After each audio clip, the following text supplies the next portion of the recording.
बच्चों, आज हम जो है कविता सहज स्वीकारा है, सहज स्वीकारा है कविता आपके सामने उसका सार प्रस्तुत करेंगे, व्याख्या प्रस्तुत करेंगे।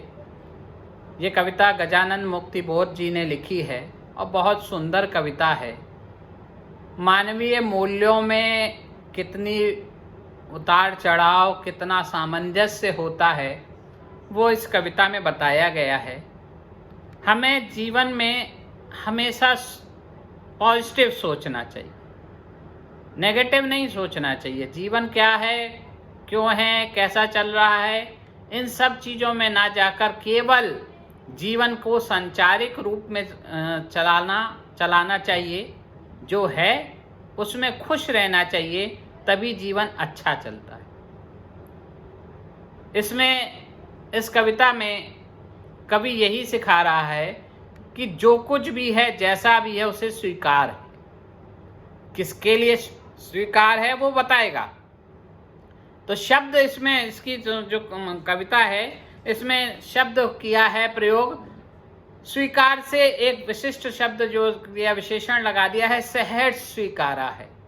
स्वीकारना का मतलब होता है, मैंने आपको पहले भी बताया था, स्वीकारना का मतलब होता है आप किसी बात पर को मान रहे हैं, लेकिन आप उस बात को हृदय से नहीं मान रहे, उसमें कहीं ना कहीं संशय है, इसलिए शब्द स्वीकारना होता है। स्वीकारना तरीका अलग अलग होता है।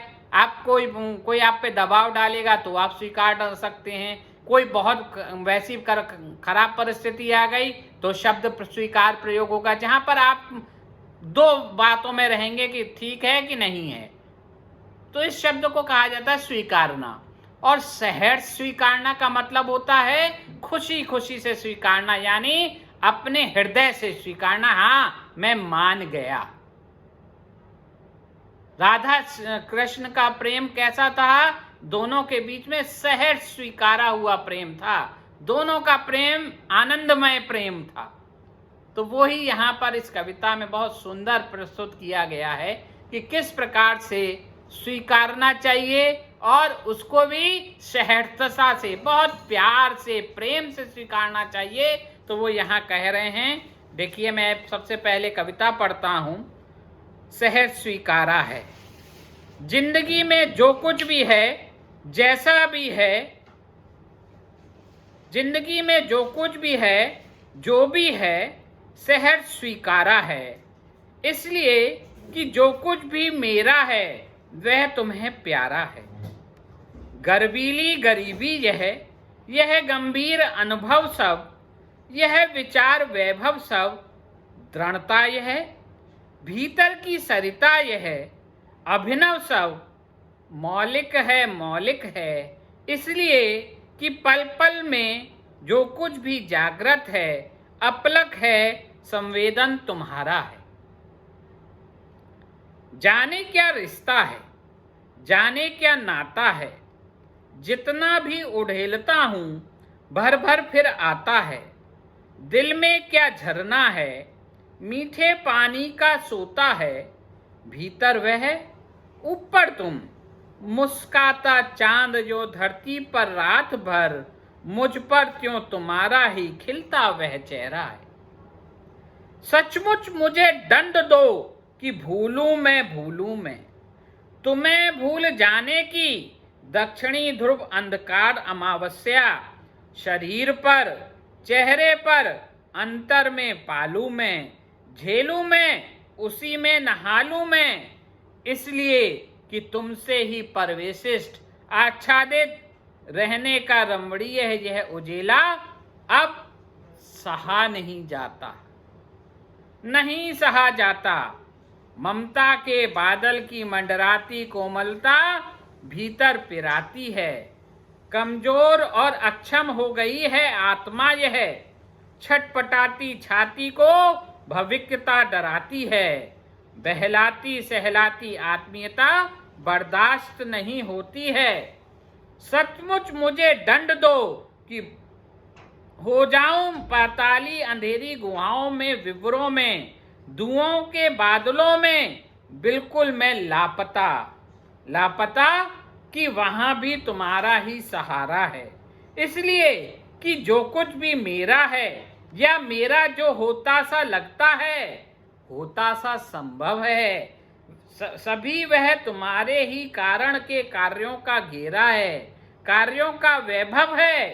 अब तक जो कुछ भी जिंदगी में जो कुछ था, जो कुछ है, सहर्ष स्वीकारा है। इसलिए कि जो कुछ भी मेरा है वह तुम्हें प्यारा है। बहुत सुंदर तरीके से कहा गया है। शुरुआत में वो अपनी प्रेमिका के लिए, मैं यहाँ पर प्रेमिका शब्द का प्रयोग करूँगा, वैसे ये इसमें आप किसी भी स्वरूप में माँ को भी ले सकते हैं, बहन के लिए भी ले सकते हैं, लेकिन मैं उचित समझता हूँ कि यहाँ पर प्रेमिका के लिए कहा गया है कि हम अपने जीवन में जो हमको ज़्यादा प्रेम करता है, जो हमारा सहचर है, जो हमको सब कुछ अच्छी तरीके से जानता है, अगर उसने हमको पूर्ण रूपेण जैसे हैं उसे स्वीकार कर लिया है तो फिर हमको खुशी मिलती है, आनंद मिलता है। हम उसमें फिर कोई सी प्रकार का कोई उपभोग की स्थिति में नहीं आते। तो पहला खंड क्या कहता है? जिंदगी में जो कुछ भी है, जो भी है, सहर्ष स्वीकारा है। कह रहे मेरी जिंदगी में जो कुछ भी है, अच्छा बुरा, खट्टा मीठा, जैसा भी मेरे अनुभव हैं, मेरी संपत्ति है, चाहे जो भी चीज दिखाई दे रही है, वो मुझे क्यों अच्छी लगती है? क्यों? पहले मैं उनसे सबसे दूर भागता था, लेकिन अब मैं उन चीजों को स्वीकार करता हूं। क्यों? क्योंकि वो तुमको भी अच्छी लगती हैं। तुम मुझसे प्रेम करती हो, तुम मुझको, मेरी हर स्थिति को अपनाना चाहती हो, इसलिए मैं जो कुछ भी है उसे स्वीकार करने को तैयार हूं। इसलिए कि जो कुछ भी मेरा है वह तुम्हें प्यारा है। यानी जो कुछ मेरा तुम्हें दिखाई दे रहा है, जिस भी अवस्था में दिखाई दे रहा है, तुम्हें वो अच्छा लगता है, तुम उसका आदर करती हो, सम्मान करती हो, प्रेम करती हो, इसलिए मैं इसको स्वीकार करता हूं, क्योंकि तुम मेरी अपनी हो, मेरी स्वजन हो, मेरी प्रेमिका हो, तुम ही मेरी मार्गदर्शक हो। जब तुम मुझे स्वीकार कर सकती हो जिस भी परिस्थिति में, तो मैं कैसे कोई और बात कर सकता हूं? इसलिए मैं उसे स्वीकार करता हूं। मेरी स्थिति क्या है? मैं गरीब हूं, गर्बीली गरीबी यह है। कह रहे गरीब हूं, लेकिन आज मुझे अपनी गरीबी पर भी खुशी महसूस हो रही है, गर्व महसूस हो रहा है। क्यों? होता है बेटा कि कभी क्या जो होते हैं रिश्ते गरीबी के कारण टूट जाया करते हैं। शादी ब्याह बहुत ऐसी स्थितियां आती हैं जब पैसा नहीं होता तो रिश्ते अमीर और गरीब के, इसीलिए तो को वो स्वीकार है। तो कहता है गर्बीली गरीबी जो है, कि चाहे वो कैसा भी गरीब है, लेकिन आज उसे अपने गरीबी पर गर्व है, क्योंकि उसकी प्रेमिका को ये गरीबी भी स्वीकार है। यह है गंभीर अनुभव सब। कह रहे जिंदगी के जो उतार चढ़ाव हैं, गंभीर अनुभव का मतलब होता है जिंदगी के उतार चढ़ाव, आज वो उनको भी स्वीकार कर रहा है, उनसे भी निपटना सीख रहा है, क्योंकि उसकी प्रेमिका को वो सब स्वीकार है। यह विचार वैभव सब। कभी कभी विचार आता है अपनी गरीबी, अपनी को देखकर कि मैं सबसे दूर हट जाऊं, मैं इस प्रेम प्रसंग में ना रहूं, क्योंकि मैं अपने प्रेमिका को कुछ नहीं दे सकता हूं। लेकिन जब मैं आप तुम्हारे विचारों को देखता हूं, मेरे प्रति प्रेम, तुम्हारा अगाध प्रेम देखता हूं, तो मैं अपने विचारों को त्याग देता हूं। क्यों? क्योंकि मैं देखता हूं कि तुम में दृढ़ता है, तुम मेरे लिए पूर्ण समर्पित हो, तुम्हारे अंदर मेरे भीतर की सरिता, यानी तुम्हारे लिए, तुम मेरे लिए और तुम्हारे अंदर प्रेम का अगाध स्वरूप। सरिता माने होता नदी, नदी बह रही है, सरिता है, अभिनव सब, और हम दोनों में जो कुछ भी है वो सब कुछ नया है, कोई बनावटीपन नहीं है, कोई दिखावा नहीं है। जो कुछ भी दिख रहा है मौलिक है, मौलिक है, बिल्कुल साक्षात है, शाश्वत है, नया है, सब कुछ आनंद में डूबा हुआ है। हम में कोई छलावा नहीं है, हम आपस में सब कुछ स्वीकार पर हर परिस्थिति को स्वीकार कर रहे हैं। इसलिए पल पल में जो कुछ भी दिख रहा है, जो कुछ हम दोनों के बीच में है, समाज में या अन्य रूप में, वो सब कुछ मुझे इसलिए अच्छा लग रहा है कि कहीं ना कहीं उसमें मुझे तुम्हारा स्पर्श दिखाई देता है, कहीं ना कहीं मैं वहां पर तुमको प्राप्त करता हूं, कहीं ना कहीं मैं वहां पर तुम मुझे दिखाई देती हो। इसलिए जो कुछ भी जैसा है मैं उसे स्वीकार करता हूं। अगले खंड में देखिए, जाने क्या रिश्ता है, उधेर बुंड में है। क्योंकि रिश्ते होते हैं तो आप कहते हैं ये मेरे भाई है, बंधु है, ये है, तो एक रिश्ता होता है। लेकिन प्रेमी प्रेमिका में कोई रिश्ता नहीं होता, वहां केवल एक ही रिश्ता होता है, प्रेम का रिश्ता। आपसी इंग्लिश में अंडरस्टैंडिंग शब्द का प्रयोग होता है, आपसी अंडरस्टैंडिंग होती है वहां पर। तो वो कह रहे हैं जाने क्या रिश्ता है, जाने क्या नाता है। बोले मैं तुम्हारे प्रति या तुम मेरे प्रति इतना अगाध प्रेम करती हो, हम दोनों जैसे हैं, एक दूसरे को स्वीकार कर रहे हैं, हमें समाज से, संपत्ति से कोई मतलब नहीं है, ऐसा क्यों है? मैं समझ नहीं पा रहा हूं हमारे और तुम्हारे में क्या रिश्ता है। जितना भी उड़ेलता हूं भर भर फिर आता है कि जितना भी मैं तुमसे दूर जाने, उड़ेलना का मतलब होता है दूर जाना, दूर जाने की सोचता हूं, उतना ही ज्यादा क्या होता है, मैं तुम्हारी ओर आकर्षित होता हूं। तुम्हारा प्रेम, तुम्हारा निश्चल प्रेम मुझे अपनी तरफ खींच लाता है। क्यों? दिल में क्या झरना है। कह रहे हैं हमारे दिल में क्या है, जिस प्रकार से झरना होता है, पहाड़ों में पानी ऊपर से गिरता है तो निर्मलता का प्रतीक होता है, वैसे ही हमारा प्रेम भी है, वो एक झरने के रूप में है, लगातार निर्मलता रूप में बढ़ता चला जा रहा है। और ये झरना ऐसा वैसा नहीं है, ये मीठे पानी का सोता है। मीठे पानी का मतलब होता है प्रेम का, ये प्रेम रूपी है। तो ये मीठा प्रेम है, वो मीठे पानी का स्रोत के समान है, जो बहुत अच्छा है। और भीतर वह, ऊपर तुम। कह रहे हैं मेरे अंदर प्रेम है और सामने तुम्हारी छवि दिखाई दे रही है। ऊपर तुम का मतलब होता है सामने कवित्व, जो प्रेमिका है उसका चेहरा उसको दिखाई दे रहा है, इसलिए प्रेम और बढ़ रहा है। मुस्काता चांद जो धरती पर रात भर, मुझ पर तो क्यों तुम्हारा ही खिलता वह चेहरा है। मेरे कह रहे हैं जिस प्रकार से चांद मुस्कुराता है, चांद की शीतलता आनंदित देती है, उसी प्रकार से प्रेमी और प्रेमिका की बात होती है। प्रेमी भी प्रेमिका को उपाधि दे रहे हैं चांद, कि तुम्हारा चेहरा कैसा है, चांद के स्वरूप है। और जब भी मैं सोचता हूं, जब भी कहीं बात देखता हूं, हर समय तुम्हारा सौंदर्यपूर्ण खिलखिलाता हुआ, मुस्कुराता हुआ चेहरा, मेरे प्रति अगाध प्रेम का, निश्चल प्रेम का वह चेहरा मुझे दिखाई देता है। उसको देखकर मेरा हृदय गदगद हो जाता है, मैं आनंद में डूब जाता हूं। लेकिन कह रहे हैं, आपको मैंने तुलसीदास जी के बारे में बताया था कि वो भी ऐसे ही प्रेम में पड़े हुए थे। जो ज्यादा प्रेम में पड़ जाता है वो अपने लक्ष्य से भटक जाता है। तुलसीदास शुरुआत में अपनी पत्नी रत्नावली के प्रेम में इतना डूबे हुए थे कि हर समय हाय पत्नी, हे पत्नी, हरे पत्नी, हो पत्नी, हर समय थे। मुर्दा पकड़ के नदी पार की, सांप पकड़ कर और 2 मंजिले पे पहुंच गए, इतना प्रेम करते थे।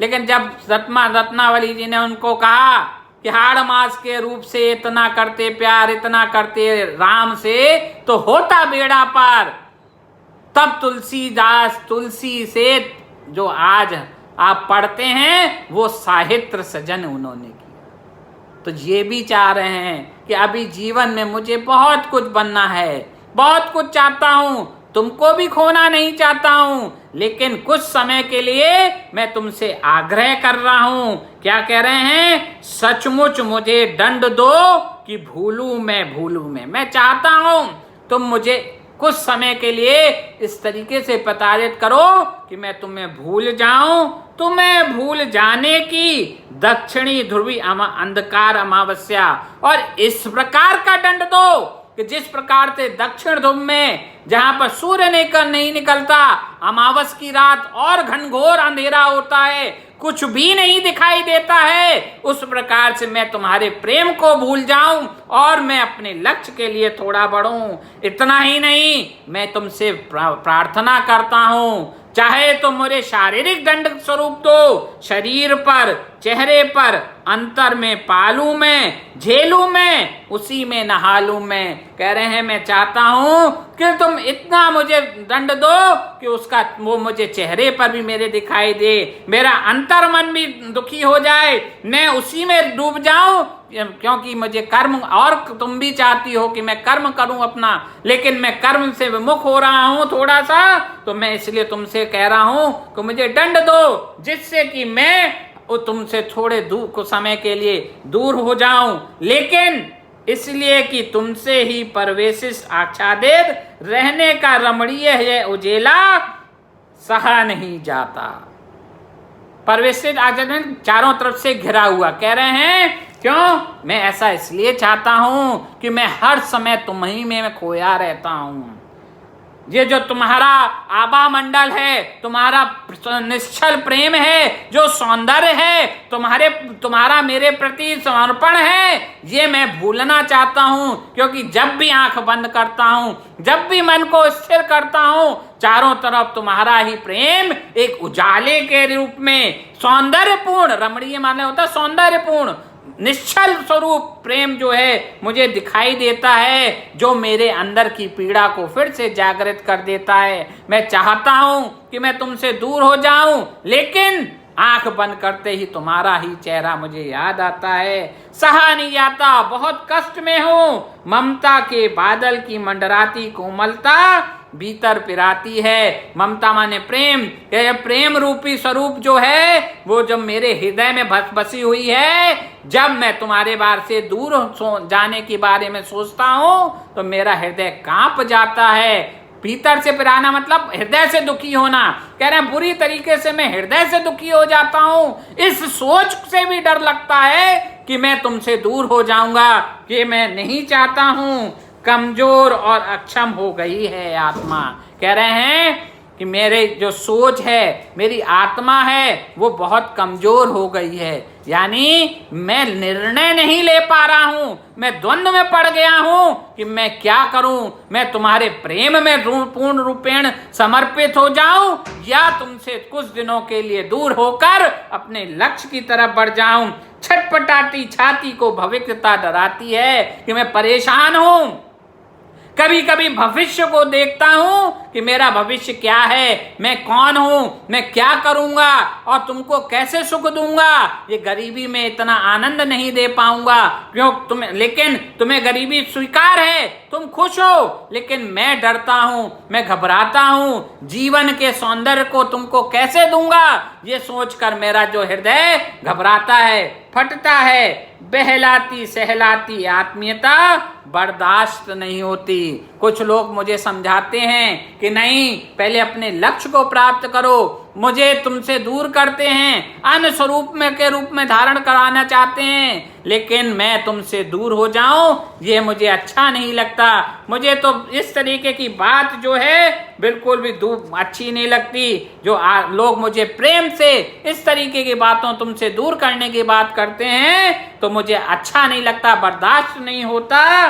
फिर अंत में फिर देखिए क्या कह रहे हैं, सचमुच मुझे फिर आग्रह कर रहे हैं।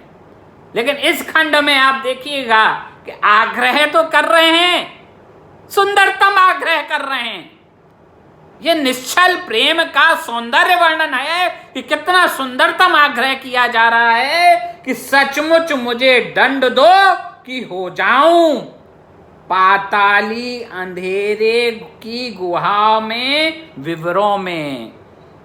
कह रहे हैं मुझे इस प्रकार का, मैं फिर से तुम्हारे से आग्रह कर रहा हूं तो मुझे इस प्रकार का दंड दो कि जिस प्रकार से पाताल में, पाताली अंधेरी गुहाओं में, विवरों, गुहाओं मतलब होता है गुफा, और गुफा में विवर माने होता है जहां बिल होते हैं, चूहे वगैरह रहते हैं, यानी अंधेरी गुफा और उसके अंदर भी एक और बिल और उस गुफाओं में उसमें अंधेरा, यानी पूर्णतः अंधकार, कुछ भी नहीं दिखाई दे, ऐसी स्थिति हो तो वो यही चाह रहे हैं कि मैं तुमसे चाहता हूं मुझे ऐसा दंड दो, मुझे इतना ज्यादा परेशान करो कि मैं जिस प्रकार से अंधेरी गुफा में, और उसमें भी एक जो छेद हो, यानी जहां चूहे रहते हुए, और भयंकरतम तिम अंधेरा हो, ऐसा मैं तुमसे भूल जाऊं, इस प्रकार का करूं, ऐसा। और आग्रह करते हैं धुओं के बादलों में बिल्कुल मैं लापता।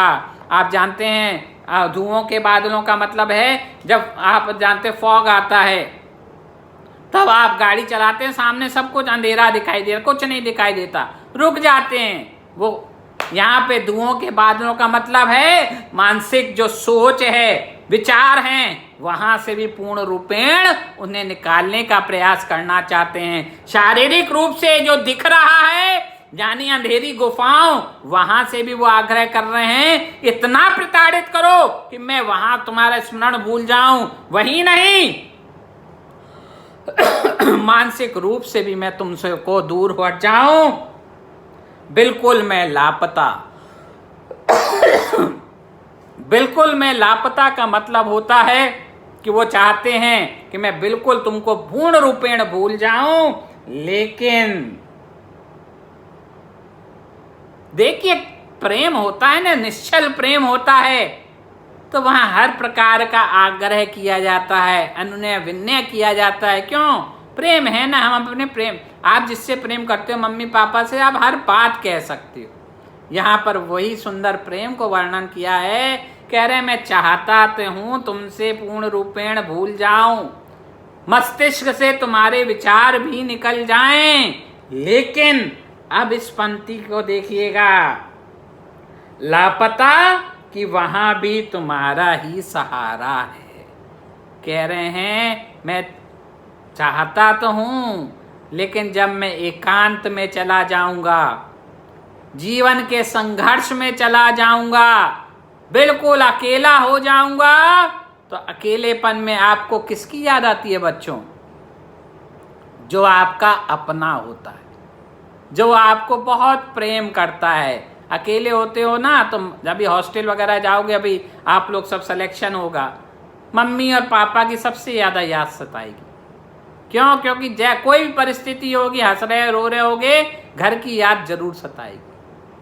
तो वही कह रहे हैं लापता, यानी मैं वहां खो जाऊं, इतना दंड मिले कि मैं खो भी जाऊं, लेकिन क्या करूं, उसमें भी मुझे तुम ही दिखाई देती हो। इसलिए कि जो कुछ भी मेरा है, या मेरा जो होता सा लगता है, होता सा संभव है, कह रहे हैं इसलिए क्योंकि मैं हर समय इसलिए तुम्हें देख रहा हूं कि जो कुछ मेरा है, या दिख रहा है, या होने वाला है, कहीं ना कहीं वह सब तुम्हारे ही कारण के कार्यों का घेरा है, कार्यों का वैभव है। मैं जानता हूं कि आज मैं जिस स्थिति में हूं, कहीं ना कहीं उसमें तुम्हारा योगदान होगा, कहीं ना कहीं उस ऊंचाई में पहुंचने में तुम्हारा ही योगदान होगा।